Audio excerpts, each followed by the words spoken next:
Hello, আমি সুপর্ণা। আজ তোমাদের সাথে শেয়ার করব আমার বিরক্তিকর জীবনের আরও একটা দিন। গুড মর্নিং সবাইকে। প্রত্যেক দিনের মতো আজও আমি উঠতে লেট করেছিলাম।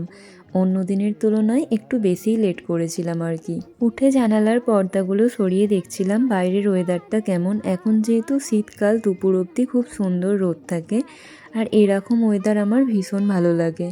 তারপর বিছানাটা একটু ঠিকঠাক করে ফ্রেশ হয়ে নিলাম। ফ্রেশ হয়ে প্রত্যেক দিন খালি পেটে আমি যে ড্রিঙ্কটা খাই ওটা খেলাম। তারপর মিন্ত্রা থেকে একটা পার্সেল এলো, ওটা নিলাম আর বসে একটু ইনস্টাতে রিলস দেখছিলাম।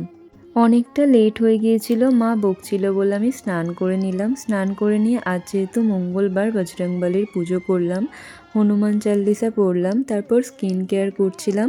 মা খেতে ডাকলো, আমি বাপি মা তিনজন একসাথে লাঞ্চ করলাম। জানো তো, আজ আমার খেতে একদম ভালো লাগছিল না। মঙ্গলবার তো আমি নিরামিষ খাই, আর আমার নিরামিষ খেতে একদম ভালো লাগে না।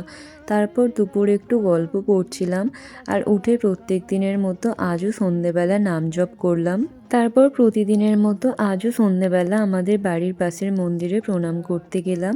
আসার সময় কাকিমাদের বাড়ি গেছিলাম, একটু চা খেলাম। বাড়ি এসেও 1 কাপ চা খেলাম।